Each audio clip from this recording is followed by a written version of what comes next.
क्या अपने मस्तिष्क का संतुलन और शरीर का नियंत्रण खो चुके जीवित लाश जैसे दिख रहे ये लोग भारत से हैं?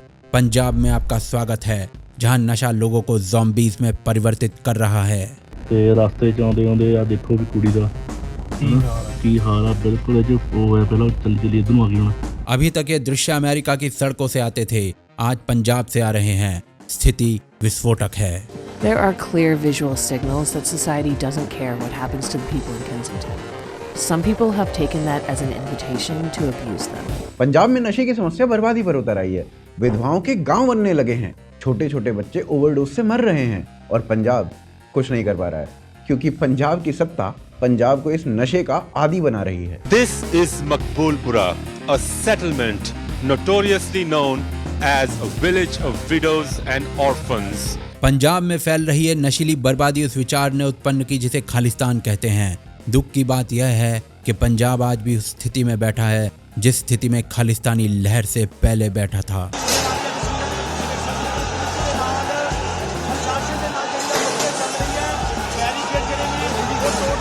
कैसे पहुंचा पंजाब के युवा की नसों में यह नशा? कौन तैयार कर रहा है जीवित शव? कैसे यह समस्या भारत की बर्बादी तक जा सकती है और इस समस्या से पंजाब को कैसे निकाला जा सकता है, जानेंगे आज द रेड फाइल्स के इस विनाशक प्रकरण में। हमारा समर्पण आकर्षक है तो चैनल को सब्सक्राइब कर लें।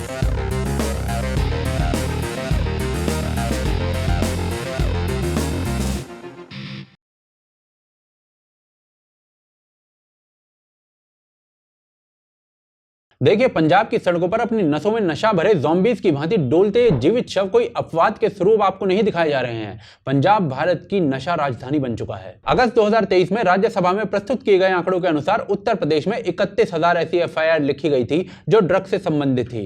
महाराष्ट्र में यह FIR 28,959 थी और पंजाब में 28,417। 2011 में हुई जनगणना के अनुसार यूपी की जनसंख्या 24 करोड़ थी, वहीं पंजाब की जनसंख्या केवल 2 करोड़। 12 गुना जनसंख्या कम होने के उपरांत भी पंजाब इस मृत्यु देने वाले नशे पर उतनी ही FIR लिखी जा रही थी जितनी यूपी में।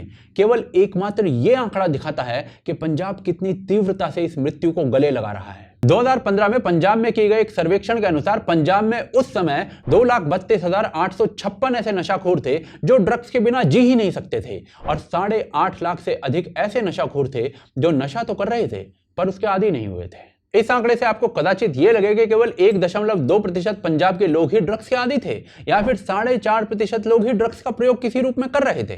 क्या बड़ी बात है? तो ये 2015 के आंकड़े हैं, ये आज के आंकड़े नहीं हैं और यहां हम ड्रग्स की बात कर रहे हैं, फास्ट फूड की बात नहीं कर रहे हैं। और पंजाब भारत का फिलाडेल्फिया बनने की राह पर है। 2015 में हुए इसी सर्वेक्षण के अनुसार हर वर्ष ये ड्रग्स खरीदने में पंजाब के लोग 7500 करोड़ रुपए खर्च कर रहे थे। एक हेरोइन एडिक्ट प्रतिदिन 1400 रुपए, प्रति माह 42,000 रुपए और साल में 5 लाख रुपए औसतन खर्च रहा था। यह सब केवल आधिकारिक आंकड़े हैं, पर्दे के पीछे और भी बहुत कुछ होता है और यह आंकड़ा प्रतिदिन बढ़ रहा है। 2016 में BSF ने जितनी हेरोइन पकड़ी थी 2020 में उससे 2.5 गुना पकड़ी। यह कृत्य पंजाब में केवल मृत्यु बांट रहा है। 10 से 17 साल तक के बच्चों में दारूबाजी पूरे देश में सबसे अधिक पंजाब में हो रही है। अगला कदम ड्रग्स ही है और ये ड्रग्स पंजाब में क्या कर रहा है उसे कुछ उदाहरणों से देखते हैं। अमृतसर में एक गांव है मकबूलपुरा, जिसे विधवाओं का गांव कहा जाता है। इस गांव में कोई ऐसा परिवार नहीं है जिसमें असमय मृत्यु नहीं देखी हो।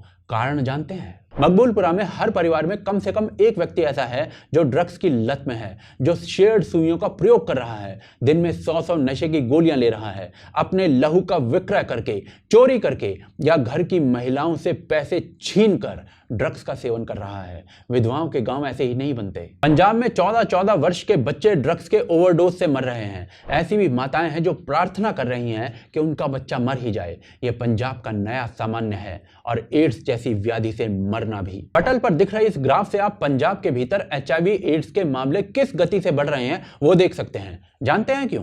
क्योंकि देश में जितना भी नशा इंजेक्शन से लिया जाता है उसकी 10% खपत केवल पंजाब में होती है। दुख की बात यह है कि पंजाब अभी अपने गर्भ में जिस दानव को पाल रहा है उसका बीजारोपण भी एक दानव ने ही किया था जिसे खालिस्तान कहते हैं। पर उस बीजारोपण को समझने से पहले यह समझना चाहिए कि इस व्याधि को रोका क्यों नहीं जा पा रहा, क्योंकि ये पीपीपी मॉडल पर कार्य करता है। पीपीपी यानी कि पुलिस, पॉलिटिशियन और पेडलर का नेक्सस। 2014 में प्रकाशित हुए एक लेख के अनुसार भोला नाम के डीएसपी को 700 करोड़ रुपए के ड्रग के लेन देन के कारण बंदी बना लिया गया था। उसने जो रहस्य खोले तो उसके पश्चात अकाली दल के नेता मनिंदर सिंह ओलख और जगजीत चहल को पुलिस द्वारा बंदी बना लिया गया। जब इन लोगों से प्रश्न पूछा गया तो पता चला कि पंजाब पुलिस के वाहनों का प्रयोग नशीले पदार्थों के आवागमन में किया गया था और इसके पश्चात कथित रूप से नाम आया था विक्रम सिंह मजीठिया का, जो पंजाब के रेवेन्यू मिनिस्टर थे और बादल परिवार के संबंधी। पंजाब के एक सेवानिवृत्त डीजीपी के अनुसार राज्य के चुनाव तक नशे के पैसे से लड़े जाते थे और ये धंधा पंजाब में 60,000 करोड़ रुपए प्रतिवर्ष का है। इसी डीजीपी के अनुसार धंधे में लगभग हर पार्टी का नेता है। कुछ मंत्री, कुछ पूर्व मंत्री, वर्तमान और भूतपूर्व विधायक, बड़े बड़े पुलिस अधिकारी, आईएएस अफसर और इसके पश्चात अनेकों पुलिस चौकी इंचार्ज तक इसे मिलकर चलाते हैं। भोला नाम का जो दूसरा डीजीपी पकड़ा गया था उसने इस धंधे का मास्टरमाइंड सुखबीर बादल के जीजाजी विक्रम सिंह मजीठिया को बताया था। मजीठिया ने ऑफकोर्स इससे इंकार किया था, परंतु पब्लिक, पुलिस, पॉलिटिशियन और पेडलर के इस पीपीपी मॉडल पर ही नशे का यह धंधा चलता है। पब्लिक खरीदती है और पुलिस की सुरक्षा में पॉलिटिशियन इसका प्रबंध करवाता है और पेडलर बेचता है। परंतु पॉलिटिशियन क्या इस नशे की खेती अपने घर में करता है या उसे कहीं से सप्लाई मिलती है? वो आगे देखते हैं। पैसा एक नशा होता है, सत्ता उससे भी बड़ा नशा होता है और यदि नशीले पदार्थों का व्यापार करने से ये दोनों नशे पूरे हो सकते हैं तो देश को ताक पर रखने वाले राजनेता शत्रु देशों के तस्करों के साथ बिस्तर में सोते हैं। As Punjab goes to polls, drug abuse is amongst the most important election issue that may determine the election outcome. Punjab में आने वाला नशा भी भारत के शत्रु देशों से आता है और इसे समझने के लिए एक ही शब्द पर्याप्त है, गोल्डन क्रेसेंट। गोल्डन क्रेसेंट यानी सुनहरा अर्धचंद्रमा ईरान, अफगानिस्तान और पाकिस्तान, इन तीनों के मानचित्रों को जब एक साथ देखते हैं तो आधे चंद्रमा जैसा दिखता है। ये तीनों देश मिलकर गोल्डन क्रेसेंट बनाते हैं। अफगानिस्तान हेरोइन और अफीम का सबसे बड़ा उत्पादक देश है, जो इसे पाकिस्तान के रास्ते पंजाब का बॉर्डर पार कराता है। The Delhi police has unearthed the main link of the drug nexus between Afghanistan and Punjab. यह एक जमी जमाई व्यवस्था है। अफगानिस्तान में नशा पैदा होता है जिसे पाकिस्तान में बैठे ड्रग व्यापारी और तस्कर खरीदते हैं और अमृतसर, तरनतारन, गुरदासपुर, फिरोजपुर और फाजिल्का जैसे नगरों के साथ सटे पाकिस्तानी बॉर्डर से पार करवाते हैं और इन सभी क्षेत्रों में अमृतसर सबसे प्रमुख है। अगला कार्य किया जाता है बॉर्डर के आसपास रहने वाले कुछ लोगों के द्वारा जो इन तस्करों से मिले होते हैं। इन्हें इंडियन कुरियर कहा जाता है। भारतीय सरकार कई क्षेत्रों में बॉर्डर से बिल्कुल सटकर कृषि करने की अनुमति देती है।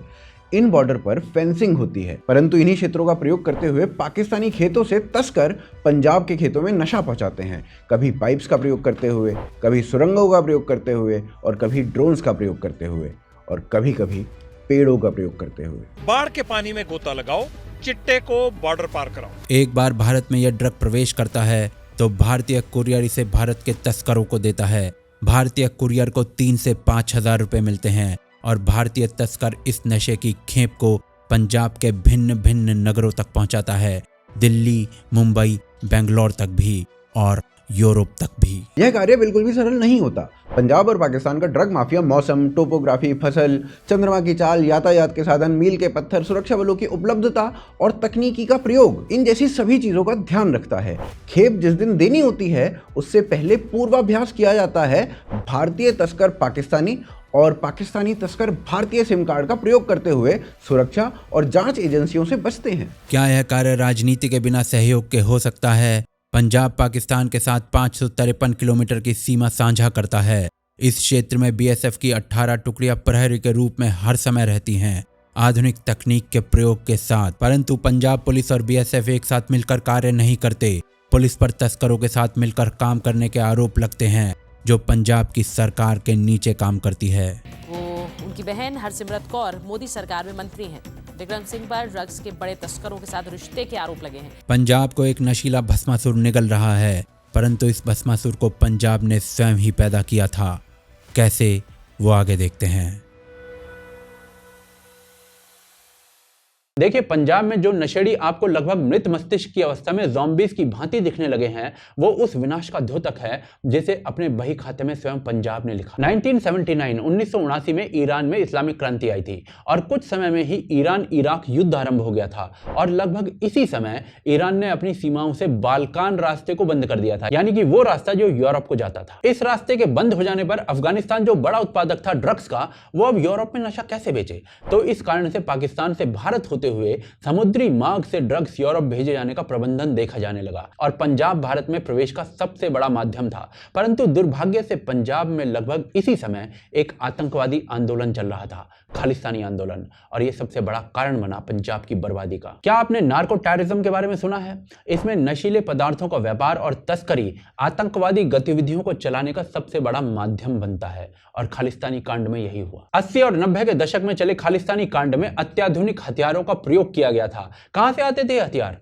पाकिस्तान को जो हथियार रूस अफगान युद्ध में तालिबान की मदद के लिए दिए गए थे अमेरिका के द्वारा, उसका एक अंश भारत में खालिस्तानी कांड की आग लगा रहा था। दूसरी ओर पाकिस्तानी इंटेलिजेंस एजेंसी ISI ने पंजाब में ड्रग्स की तस्करी से पैसा बनाकर पंजाब के इस युद्ध में लगाना आरंभ किया और भारत में हेरोइन तस्करी कैसे बढ़े उसके लिए ISI ने एक स्पेशल सेल तक बना डाली। लगभग इसी कालखंड में मुंबई में दाऊद गैंग ड्रग ट्रैफिकिंग के धंधे में लिप्त था। अब आप स्वयं सोचिए कि पंजाब में आतंकवाद और मुंबई में नार्को किंग, ISI ने दोनों को मिलवा दिया और पंजाब नार्को टेरर की भेंट चढ़ गया। मुंबई से चलने वाला दाऊद गैंग पंजाब और पाकिस्तान सीमा पर आतंकियों और हथियारों की आवाजाही करने वाला सबसे बड़ा साधन बना। कैसे? दाऊद गैंग पाकिस्तान या अन्य स्थानों से सोने और नशे की तस्करी में लिप्त था। उसे तस्करी के सुरक्षित रास्तों का भी ज्ञान था। बस यही ज्ञान आतंकी और नशे की तस्करी में लगा दिया गया। 1985 तक अफगानिस्तान के क्षेत्रों में पाकिस्तान द्वारा प्रायोजित खालिस्तानी आतंकियों का प्रशिक्षण आरंभ हो चुका था। इसमें भी दाऊद गैंग सम्मिलित था और यह आपको नार्को टेररिज्म का पूरा चित्र दिखाता है और इसका प्रभाव आप स्वयं सोचिए कि आज तक पंजाब में ड्रग का धंधा करने वाले ड्रग माफिया डी कंपनी से जुड़े हुए निकल रहे हैं। भयावह बात यह है कि कुछ रिपोर्ट्स के अनुसार डी कंपनी के साथ इस कृत्य में पंजाब के राजनेता, पंजाब के पुलिस अधिकारी और पंजाब के व्यापारी तक मिले हुए थे। अब आप स्वयं सोचिए कि पंजाब को खालिस्तान की सोच से क्या मिला? ना खालिस्तान का बीज होता, ना आतंकवाद होता, ना आतंकवाद की फंडिंग होती, ना इस कार्य में धन लगता और ना ही इस धन के लिए नशे की तस्करी होती, वो तस्करी जो आज तक पंजाब को कुचल रही है। 2016 में भारतीय वायुसेना के बेस पर पठानकोट में आक्रमण हुआ था। पाकिस्तान में घुसने वाले ये आतंकी भी नशे की तस्करी से होने वाले रास्ते से ही घुसे थे। पंजाब को या भारत को इस सबसे क्या मिला? खालिस्तान, आतंकवाद, तस्करी, नशा और मृत्यु। आज भारत में जितना ड्रग्स पकड़ा जाता है ना, उसका 60% केवल पंजाब से पकड़ा जा रहा है। भारत के 45% ड्रग केसेस वाले कैदी पंजाब में है। पंजाब में हर 1000 में से 12 लोग इस मृत्युदाता नशे के आदी हो चुके हैं। पूरे भारत की औसत से ये दुगना है और पूरे विश्व की औसत से 6 गुना। अधिकांश नशा करने वाले 15 से 35 वर्ष के हैं। सोचिए पंजाब का युवा कितना नशा पेल रहा है। खालिस्तान की आंधी ने पंजाब में हजारों जीवन समाप्त किए, पर इसी खालिस्तान की आग से जो नशा निकला वो आज तक जीवन खा रहा है और पॉलिटिशियंस इस आग में घी डाल रहे हैं। 2012 में पंजाब में हुए चुनाव में चुनाव आयोग को पता चलता है कि राजनेता चुनाव जीतने के लिए लोगों को ड्रग्स बांट रहे हैं। भारत के अन्य क्षेत्रों में शराब तो सुनी थी, परंतु खालिस्तानी आंदोलन ने लोगों तक ड्रग्स इस रूप में भी पहुंचा दिए। भयानक बात यह है कि आज खालिस्तान की जो सोच एक समय पर समाप्त हो चुकी थी, वो पुनः लोगों के मस्तिष्क में घुस रही है। 2024 के चुनाव में भारत के संविधान और संप्रभुता को ना मानने वाले अमृतपाल सिंह जैसे खालिस्तानी व्यक्ति को यदि लोग चुन लेते हैं, चुनाव जितवा देते हैं, तो ये उसी खालिस्तानी सोच को प्रश्रय देना है। पिछली खालिस्तानी लहर पंजाब के युवा को नशा देकर गई थी। यदि एक लहर और आती है इसकी, तो वो आपको गिलोय का जूस नहीं देकर जाने वाली, बल्कि वो इस नशे को हर युवा तक पहुंचा देगी। अब ये पंजाब के लोगों को सोचना है कि उन्हें अपने बच्चों के लिए क्या सही लगता है, परंतु वर्तमान में पंजाब उसी स्थिति में है जो खालिस्तानी लहर से पहले था और यह स्थिति पूरे देश के लिए घातक है, नशे के रूप से और आतंक के रूप से। कैसे, वो आगे देखते हैं। पंजाब गुरुओं की कर्मभूमि, परिश्रमी लोगों का गढ़, भारत के अनाज का कटोरा, केवल यही पंजाब की पहचान नहीं है।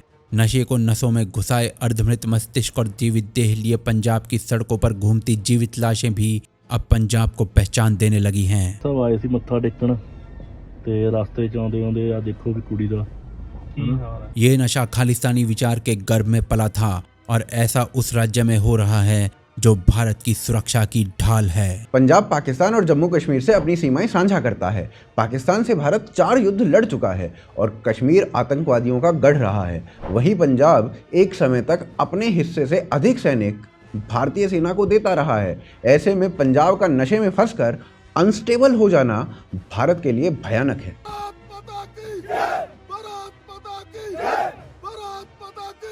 पंजाब में आज भी वही परिस्थितियां दिख रही हैं जो आतंकवाद और नशे को प्रश्रय देती हैं। 1970 और 80 के दशक में भिंडरानवाले को सबसे अधिक समर्थन महिलाओं का मिला था, क्योंकि वो नशे के विरुद्ध बात कर रहा था।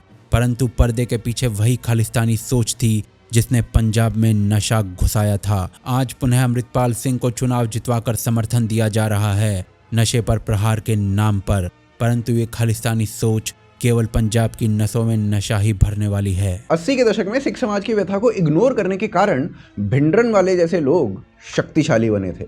आज भी अकाली दल या अन्य पार्टी सिख समाज के कई मुद्दों को इग्नोर कर रहे हैं, जैसे कि अकाली दल ने गुरमीत राम रहीम को माफ कर दिया। गुरु ग्रंथ साहिब की बेअदबी करने वाले लोगों पर कठोर कार्रवाई नहीं की गई।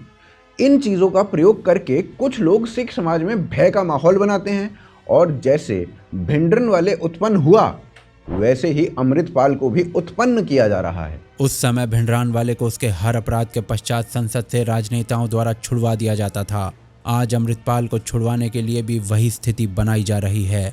इसी खालिस्तानी सोच ने पंजाब में नशा फैलाया था। पंजाब आज पुनः हर उस बिंदु को पूर्ण कर रहा है जिसके कारण खालिस्तान की लहर आई थी। पंजाब की धरती का पानी नीचे जा रहा है, अर्थव्यवस्था नीचे गिर रही है, राज्य कर्ज में डूब रहा है, कृषि कानूनों का विरोध है और इस आर्थिक मुद्दे तक को धार्मिक मुद्दा बनाया जा रहा है। युवा नशे में डूबा हुआ है और विदेशों में बैठे लोग खालिस्तान के मुद्दे को हवा दे रहे हैं। पंजाब बर्बादी के हर बिंदु पर छाप छोड़ रहा है और यह बर्बादी संभव है यदि समाधान नहीं हुए तो कौन से समाधान, वो आगे देखते हैं। देखिए पंजाब को किस दिशा में दौड़ाया जा रहा है हमें मैक्सिको के उदाहरण से समझना चाहिए। मैक्सिको ड्रग्स के धंधे का गढ़ माना जाता रहा है, जिसमें सरकारी भ्रष्टाचार और राजनेता भी सम्मिलित थे। जब हाथ से बात निकल गई तब सरकार पर दबाव आया कि ड्रग माफियाओं को समाप्त कर गए। जब सरकार ने इस पर ऑपरेशन चलाया तो केवल 2007 से 2014 के मध्य 1,64,000 लोगों की हत्याएं कर दी गई। 26,000 लोगों का आज तक कुछ अता पता ही नहीं है और यह आंकड़ा इराक और अफगानिस्तान में हुई हत्याओं से कई गुना अधिक बड़ा है। मैक्सिको में हुई इन हत्याओं में 42% प्रत्यक्ष रूप से ड्रग से संबंधित हत्याएं बताई जाती हैं। पंजाब में तो ड्रग के अलावा आतंकवाद भी था। ड्रग जब आतंकवाद से मिलता है तो विनाश अभूतपूर्व हो जाता है, परंतु इससे केवल मानव जीवन का नाश नहीं होता है। मैक्सिको में ड्रग्स के कारण हुई इन हत्याओं के कारण कानून व्यवस्था ऐसी हो गई थी कि कोई व्यापार या कल कारखाने नहीं खुल रहे थे मैक्सिको में, और अनुमान के अनुसार मैक्सिको को इससे $134 बिलियन प्रतिवर्ष की हानि हुई, यानी मैक्सिको की जीडीपी का 13%। मैक्सिको की न्यायपालिकाएं केवल इन्हीं केसेस से भर गई थी जिसमें सामान्य मानव को न्याय मिलना बंद हो गया था। सरकार जब ऐसी हिंसा को रोकने का प्रयास करती है तो उसे भी पैसा खर्च करना पड़ता है। मैक्सिको में केवल हिंसा रोकने के लिए व्यय जो किया जा रहा था वो शिक्षा पर होने वाले व्यय से कहीं अधिक था। एक समय मैक्सिको के राजनेता और पुलिस अनाधिकृत रूप से इसी ड्रग माफिया के धंधे में सम्मिलित थे।